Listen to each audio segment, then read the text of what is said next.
Bonjour à toutes et à tous, je suis Maëlys d'Enjoy Family. Je suis heureuse de vous accueillir aujourd'hui sur les podcasts du Baby Web. Nous allons faire aujourd'hui ensemble la connaissance de femmes qui partageront avec nous leurs expériences, leur vécu et leurs émotions. J'espère que leurs histoires vous aideront dans votre quotidien de maman. Dans ce podcast, nous allons aborder le sujet des achats d'occasion pour bébés. En effet, acheter d'occasion est un moyen de consommation que tout le monde n'ose pas encore essayer. Depuis quelques années, les modes de consommation évoluent et la part des achats d'occasion augmente. Nous accueillons aujourd'hui sur ce podcast Daniel du compte Instagram Best of D qui a adopté ce comportement d'achat depuis quelques années déjà et qui va nous donner envie de passer le cap. Bonjour Daniel, je suis sûre que les parents qui nous écoutent ont envie d'en savoir un petit peu plus sur vous, votre quotidien, vos enfants. Est-ce que vous pouvez nous en dire un petit peu plus? Oui, avec plaisir. Alors moi, je m'appelle Danielle, j'ai 41 ans, je vis en couple, je suis maman de 3 enfants, donc une petite Maya qui a 8 ans, une petite Nina qui a 4 ans et un petit Eli qui a 18 mois. Donc nous vivons en banlieue parisienne.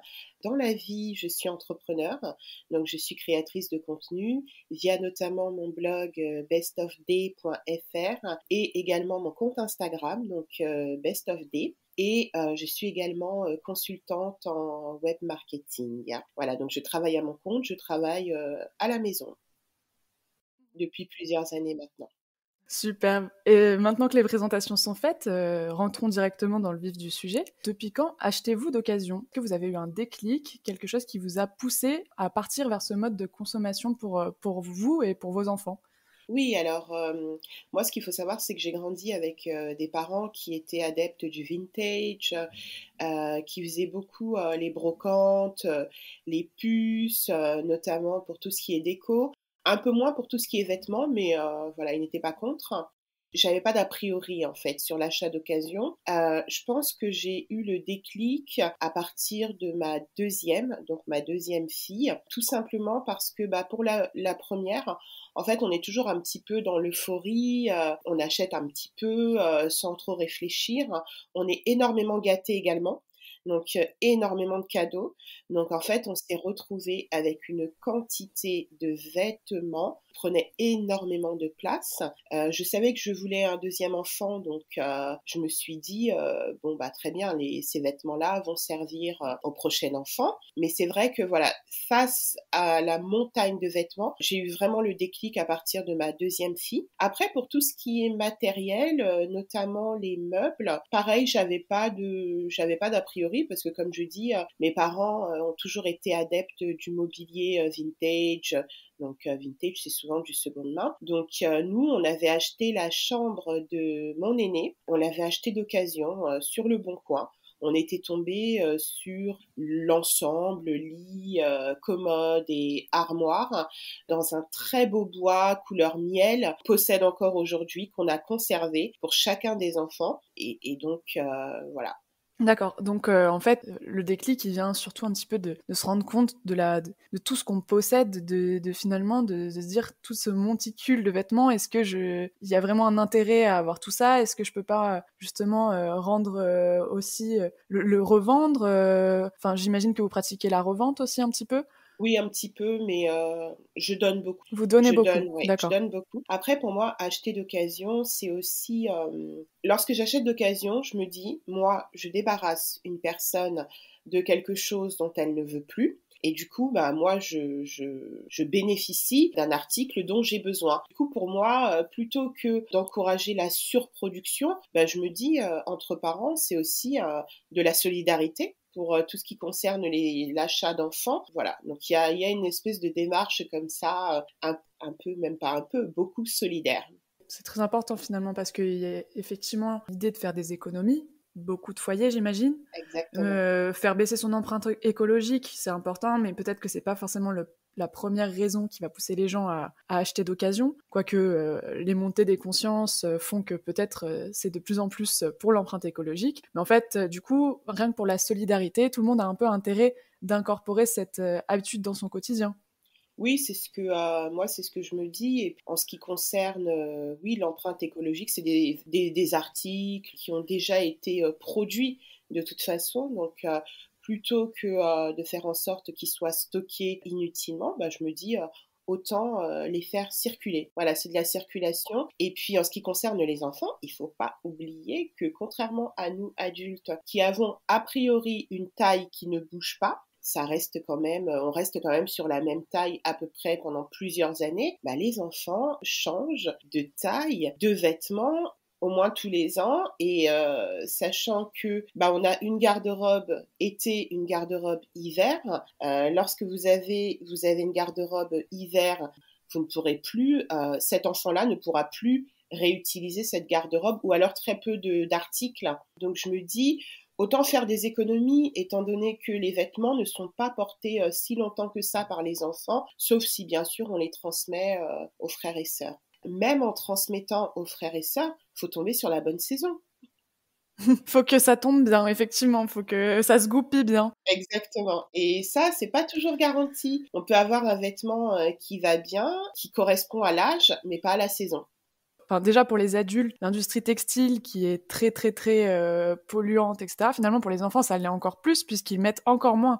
Même un body ou quelque chose comme ça, quand le bébé est tout jeune, c'est quelque chose qui va peut-être mettre 1 ou 2 fois, tellement il grandit vite. Oui, et puis c'est vrai que on parle de plus en plus des dérives de ce qu'on appelle la fast fashion. On n'a pas tous les moyens d'aller chercher dans le détail de qui fait quoi, de quelle usine. Je pense qu'en tant que parent, on a une charge mentale qui est énorme. Et donc finalement, acheter d'occasion, ça évite de se poser ces questions-là en fait. Pour moi, je me dis, voilà, j'essaye d'acheter tout ce que je peux acheter d'occasion. Et bien, chaque fois que je peux acheter d'occasion, je le fais. Que là, il y a 2 jours encore, j'ai acheté des paires de baskets pour mes 2 filles d'occasion. C'est important en fait de faire passer un peu ce message, de montrer que c'est possible de le faire, que effectivement peut-être certaines personnes n'ont pas les ressources d'aller acheter du Made in France, etc., de surveiller un petit peu les compositions, les usines, la fabrication, etc. Et finalement l'occasion, au moins, même si le vêtement de base c'était un vêtement de fast fashion, au moins on n'encourage pas une production supplémentaire. Si on évite que ces vêtements soient stockés quelque part où ils vont prendre de la place, en fait, on utilise ces vêtements, donc on les recycle. Oui, finalement, c'est du recyclage, en fait. Peut-être que certaines personnes ne s'y mettent pas ou ont du mal à se mettre à l'achat d'occasion parce qu'elles savent pas forcément où chercher. Est-ce que vous avez un peu des conseils sur où est-ce que vous achetez vos vêtements, produits d'occasion, sur Internet, dans des... Alors, il y a plusieurs sites qui proposent aujourd'hui des vêtements d'occasion. Moi, j'avoue que j'aime bien Vinted parce que c'est assez pratique. Je peux faire à la fois des achats pour les enfants, mais je peux faire également des achats pour moi. C'est disponible sur une application. C'est direct vendeur. Donc finalement, je me dis, voilà, on passe pas par un site intermédiaire.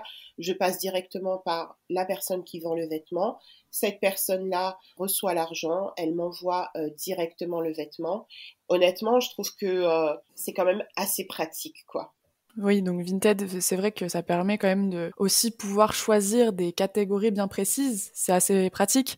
C'est ça, c'est-à-dire qu'il y a un système de filtre qui est quand même assez bien développé. On parle d'achat d'occasion, mais l'achat d'occasion peut être neuf, c'est-à-dire que vous avez une paire de chaussures ou un manteau d'un enfant qui n'a jamais été porté parce que voilà, on en a plein et le vêtement n'a pas eu l'occasion d'être porté. Et en fait, moi, j'achète d'occasion, mais quand même essentiellement neuf. Donc pour cela, j'utilise juste le filtre. Donc il y a plusieurs filtres, neuf avec étiquette, neuf sans étiquette, occasion, très bon état par exemple.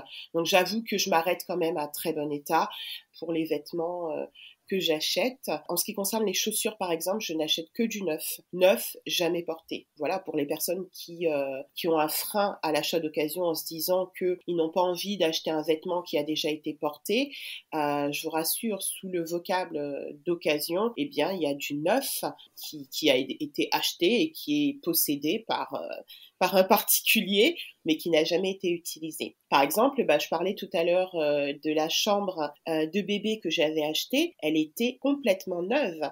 Donc, je sais pas ce qui a amené les parents à l'acheter pour ne jamais l'utiliser, mais en tout cas, ce qui est certain, c'est qu'elle était neuve, elle n'avait jamais été montée, et ce qui me permet, moi, aujourd'hui, d'en profiter encore aujourd'hui, 8 ans après l'achat, parce que mon dernier, il dort dans ce lit. Donc d'occasion, ça ne veut pas forcément dire en mauvais état ou déjà porté. C'est vrai qu'on a des a priori. On se dit directement que occasion, c'est quelque chose de vintage, comme on peut penser, quelque chose qui a déjà été porté peut-être par plusieurs personnes auparavant. On ne sait pas trop d'où ça vient, alors qu'au final, maintenant, avec les filtres, etc., sur les applications, on peut quand même faire un choix.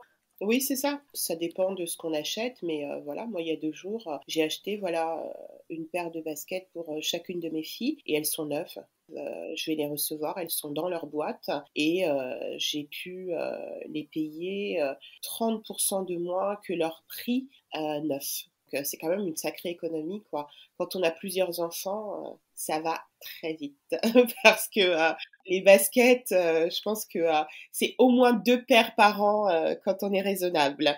Quand les enfants, au niveau de leur mouvement, de la manière dont ils portent les baskets, voilà, c'est au moins 2 paires par an, donc c'est quand même assez, sont des dépenses qui peuvent être considérables. C'est ça, les enfants aussi ont tendance à user un petit peu plus rapidement les vêtements que nous, qui faisons un peu plus attention à nos affaires, à nos baskets. On peut les garder plusieurs années. Et puis j'avoue que justement le fait de profiter de cette économie-là, voilà, j'ai pas envie d'être après les enfants et leur dire oui mais regarde la paire de baskets, voilà faut que tu fasses gaffe parce que ça coûte tel prix, etc. Ça veut pas dire que je les encourage à user plus rapidement, mais il y a beaucoup moins de stress aussi par rapport au coût que représente, au coût certain que représente une garde-robe pour enfants. Vous l'avez dit un petit peu plus tôt, lorsqu'on a un bébé, un enfant, on veut forcément le mieux pour lui. Et peut-être que certaines mamans ont l'impression que si elles achètent d'occasion, c'est qu'elles ne veulent pas le meilleur pour leur bébé. Et pourtant, on l'a dit aussi, il y a beaucoup, beaucoup de points positifs. Plus pour la partie bébé, est-ce que il y a des achats que vous conseillez d'occasion? Je dirais pas que je conseille d'acheter ces articles d'occasion. Mais moi, ce qui est certain, c'est qu'en ce qui concerne les bébés, bien sur les sites, vous pouvez trouver très facilement tout ce qui est pantalon, tout ce qui est combinaison, tout ce qui est pyjama, des choses qui s'usent assez rapidement quand même. Lorsqu'on a un bébé, par exemple, qui ne marche pas encore, quand il va à 4 pattes notamment, je pense qu'on peut facilement acheter, oui, tout ce qui est, même tout ce qui est body. J'achète énormément d'occasions. Et tout ce qui est matériel également. Quand je dis matériel, ça peut être chaise pour bébé, transat, ça peut être également porte-bébé, écharpe de portage, qui coûtent quand même assez cher. Eh bien, on peut facilement les acheter d'occasion. A contrario, est-ce qu'il y a des produits que vous achèteriez jamais d'occasion et pourquoi? Tout ce qui est biberon, par exemple, j'achèterai pas d'occasion. Encore que, comme je disais, bah voilà, si vous achetez un biberon ou une tétine qui est neuf, emballé, pourquoi pas. Tout ce qui est literie. Par exemple, un matelas, il vaut mieux pas l'acheter d'occasion parce que, bah voilà, on n'est pas à l'abri, que même s'il n'a jamais servi, les conditions dans lesquelles il a été stocké, ça peut favoriser, par exemple, le développement d'acariens ou autres.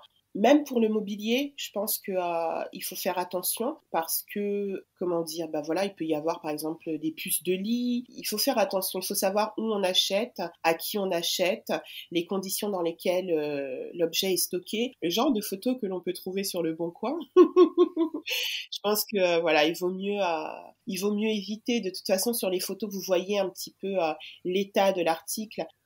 Oui, en fait, on peut quand même juger un petit peu par rapport à la photo, on peut voir un peu quand même l'état, et après, comme vous dites, il y a certains meubles qui vaut mieux peut-être pas acheter d'occasion, et après, il y en a d'autres qui sont assez robustes dans le temps, des meubles en bois, des choses qui vont tenir, donc pourquoi pas plus partir sur ce genre de meubles. Le bois, c'est une matière qui est durable et donc voilà, un meuble en bois peut se poncer, peut se repeindre. Je pense qu'on ne prend pas trop de risques. Et puis il y a certaines marques qui sont connues pour le design qui allie ergonomie, robustesse. Donc on sait que pour ces marques-là, lorsqu'on achète d'occasion, l'article reste en très bonne qualité parce que c'est des articles qui sont réputés durer 20 ans. Et au niveau des jouets, est-ce que ça vous choque ou pas d'acheter des jouets d'occasion? Alors moi, ça me choque pas. Nous, on n'est pas des grands consommateurs de jouets, donc j'avoue que j'ai pas encore eu l'occasion d'acheter d'occasion. En ce moment, il n'y a plus de brocante, mais c'est vrai que s'il y a une brocante dans ma rue et que mes enfants flashent sur un jouet, je n'aurai pas de frein à l'acheter. Voilà, encore une fois, à partir du moment où le jouet est en bon état de marche, a priori, c'est pas quelque chose qui se met dans la bouche. Et donc, parce que c'est vrai que tout ce qui est hochet, par exemple, il faut faire attention parce qu'il peut y avoir des peintures qui sont un petit peu anciennes et qui du coup ne sont plus aux normes, parce qu'aujourd'hui il y a des normes également pour les jouets. Il faut faire attention à l'état. Mais c'est pas quelque chose qui me choque. Il y a des jeux, par exemple, qui sont plus édités. Et moi, c'est vrai que ça me plairait bien de les retrouver. Et puis, je pense que acheter d'occasion aussi, c'est aussi enseigner aux enfants que finalement, on n'a pas besoin d'être dans la surconsommation. Je trouve que c'est leur inculquer une certaine philosophie de vie aussi, d'avoir ce mode de pensée lorsqu'on est très jeune. Ça s'imprime. Au final, c'est même pour un enfant, c'est un moment un petit peu, enfin, ça fait un peu cabinet de curiosité. On trouve plein de choses, on rigole. Donc ça peut être aussi une sortie en famille, finalement, d'aller à la brocante et chacun va chercher son jouet, chacun va aller chercher un truc qui lui plaît et puis voilà, ça permet d'inculquer un peu ce genre de choses. C'est pas mal, ouais. Les livres également, moi je sais que au bout de ma rue, j'ai un magasin qui vend pas mal de livres d'occasion. Et pareil, hein, c'est les livres ici à la maison, on en consomme énormément. Et c'est vrai que bon, même s'il y a les bibliothèques ou autres, pareil, on peut trouver des livres qu'on trouve nulle part ailleurs, des livres qui sont plus édités. C'est donner une seconde vie à un objet. Eh ben, merci beaucoup à vous, Daniel, pour ce partage d'expérience. Je pense qu'on a fait le tour du sujet. Merci de m'avoir invité pour en parler. Il n'y a pas de souci, c'était très intéressant. Merci beaucoup à vous. J'espère que ce podcast vous aura plu, à vous qui nous écoutez, et que vous oserez passer le pas de l'achat d'occasion après tous ces conseils et tous ces points positifs. N'hésitez pas à aller découvrir tous nos autres sujets de podcast par an, que ce soit l'instinct maternel a sauvé mon fils ou encore j'ai accouché à la maison, et bien d'autres encore. À bientôt sur le Baby Web et à bientôt Daniel, merci beaucoup. Merci, à bientôt.